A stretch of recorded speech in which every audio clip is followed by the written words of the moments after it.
Good morning. I've waited for these geese to settle down a little bit, but it doesn't take much to rile them right back up. It's beautiful clouds this morning. I've had a lot of mornings that were clear, so I'm going to continue and read us another story. The Most Evil Man in Town.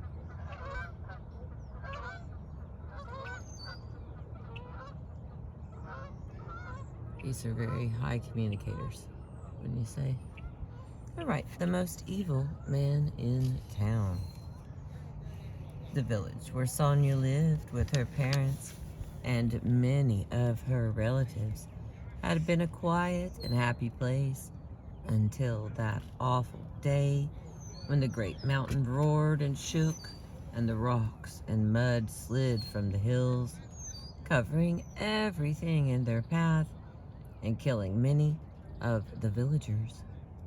When the rubble was cleared, Sonia realized her worst fears. Her parents and her home were gone. After many, many days of grief and prayer, the villagers who had survived the disaster met to decide what to do about the terrible devastation and how to care for the many children like Sonia who were now orphans.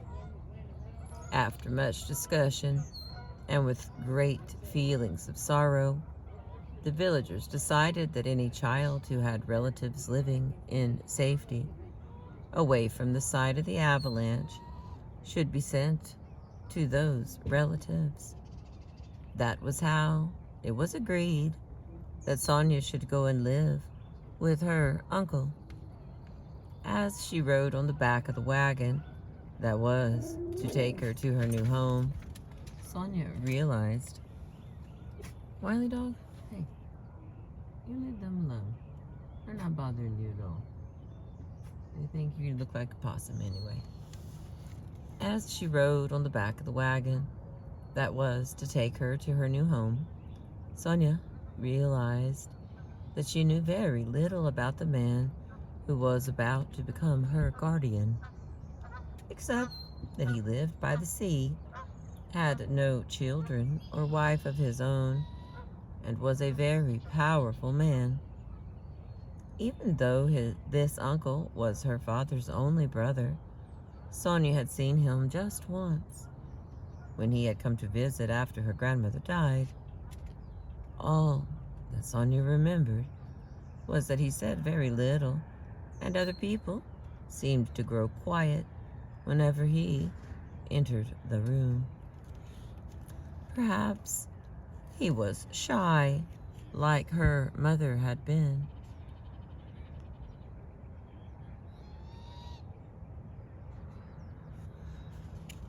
Sonia would have to take her time to get to know him. As the long trip continued, Sonia thought about her parents. She could see her mother's bright smile and hear her father singing as he tended the garden that had supplied much of their food. Now, all she had left of those happy times was a golden locket she wore around her neck and a piece of silver her father had given her on his last birthday. Sonia thought about her two treasures and began to cry. She had so little left of the life she had enjoyed. When she arrived in the village by the sea, that was to be her new home, Sonia began to ask the people she met where she might find her uncle. Each time she mentioned his name, she met the same reaction. People looked down and began to quicken their steps away from her. Oh dear, she thought to herself. Perhaps something terrible has happened to my uncle, and now I will have no one at all. At least, she wandered into the town At last, she wandered into the town church and saw the priest getting ready for the evening service. "Holy Father, please help me.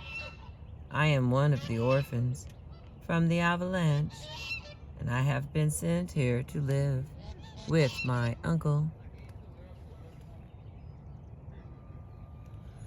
But every time I mention his name, people turn from me and hurry away.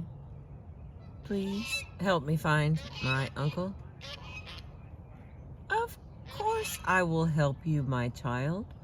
Just tell me who your uncle is," said the priest in a calm voice. But when Sonia mentioned her uncle's name, she saw the priest's mouth fall open.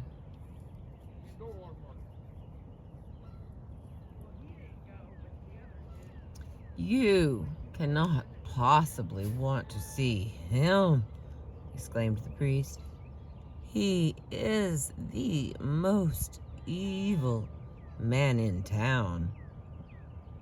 The priest's words hit her with the force of the mudslides that had destroyed her village. Her uncle was her only living relative. How could this possibly be true? "Just tell me where he lives," she muttered in a choked voice. "I have no choice but to go to him." Although he was reluctant to send a young girl to live with a man he knew to be ruthless, the priest gave Sonia the directions. She requested, and with a bowed head she left the church and headed to the large house overlooking the sea and the beginning of her new life. And while her uncle did not greet her with a warm welcome when she rang the bell outside his door, he did not turn her away either.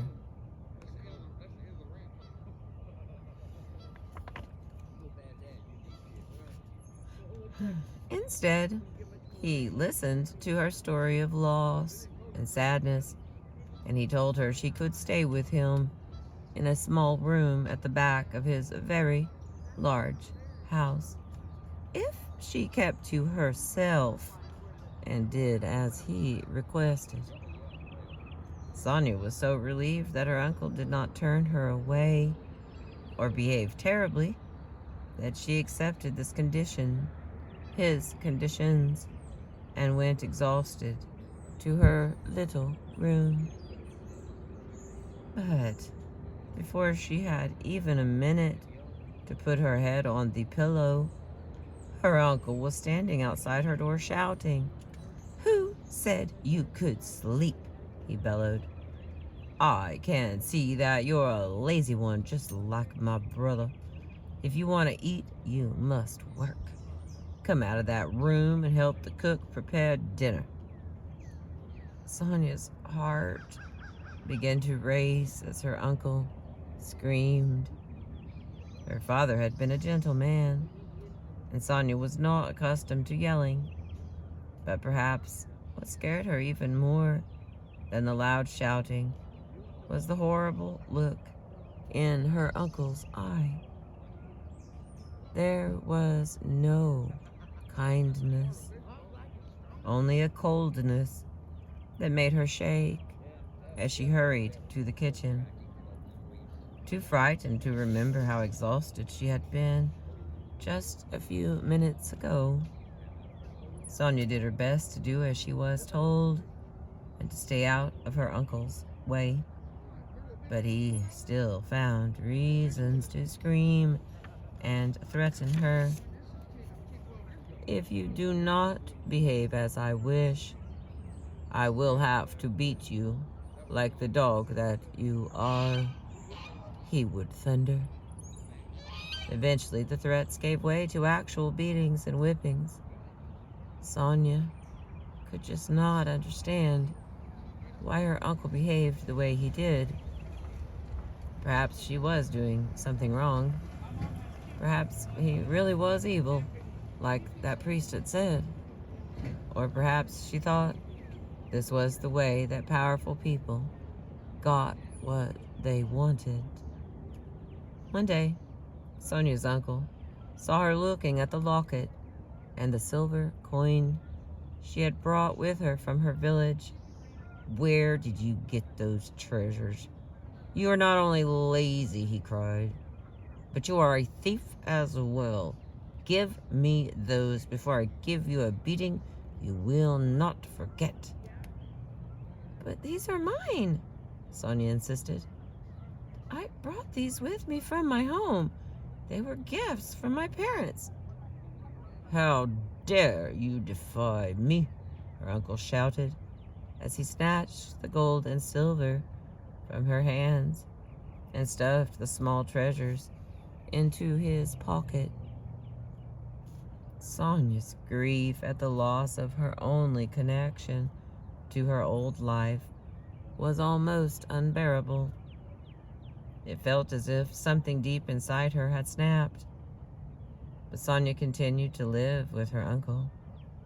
She did as she was told, suffered the occasional beating, endured the almost daily harangues, and told herself that her time would come. One day, she would get even with her uncle, and then she would be free of his evil ways.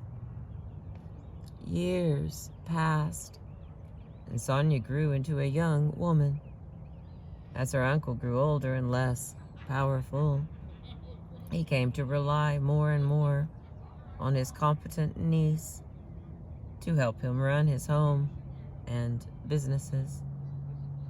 Sonia was put in charge of the house servants and could sometimes be heard all the way down in the street below the big house, screaming orders to the cook or the maid. One day, when Sonia was bringing her uncle his lunch, she heard a low groan as she entered his room. "Help me! Help me!" he moaned. "I need medicine. I need a doctor. I think I am dying." "Don't just stand there, you lazy wench. Do something." Sonia looked at her uncle, but there was no kindness in her eye, only a frightening coldness. She turned and left his room, locking the door behind her. The maid came up behind Sonia and asked if there was anything she could do. Sonia glared at her. "Do your job, you woman, or I will give you a whipping you won't soon forget." More years passed, and Sonia continued to live in the big house overlooking the sea. After her uncle's death, Sonia became mistress of the house and became even more powerful than her uncle had been. He had taught her well how to run a business and a home, but she never married, and she almost never thought of her parents or her village or the life that had been destroyed by the terrible avalanche. One day, a man from the old village appeared in town. "I am looking for a young girl," he asked the first person he saw on the street. She would be a woman in her midlife by now. She and I lived in the same village many years ago. A huge avalanche destroyed our homes, and she came here to live with her uncle. Do you know where she might be? Her name is Sonia. As the townsperson heard the name, he cringed.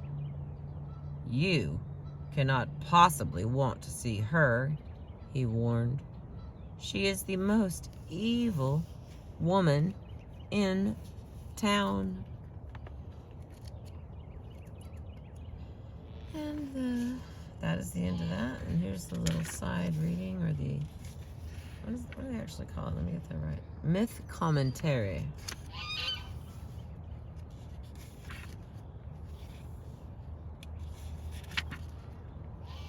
There it is. All right.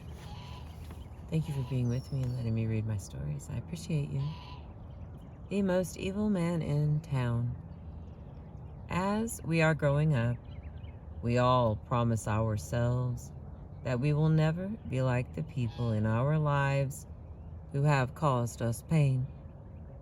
We vow never to scream and holler the way Dad did, or never to become emotionally withdrawn the way Mom was. We will be different, we tell ourselves, and implied in that promise is the belief that we will be better.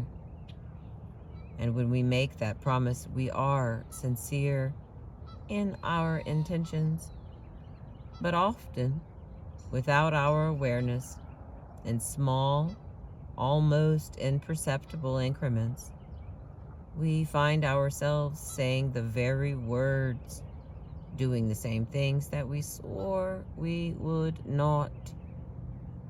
How to avoid replicating the sins of the past becomes a central mission in any recovery process. It may well require a special vigilance to learn from the past without repeating it, because by bringing the painful dynamics of childhood into the present, we remain the prisoner of the old abuses long after we think we have moved on. There's our book. Oh my goodness, we did it. Another story. Thank you for being with me. I appreciate you.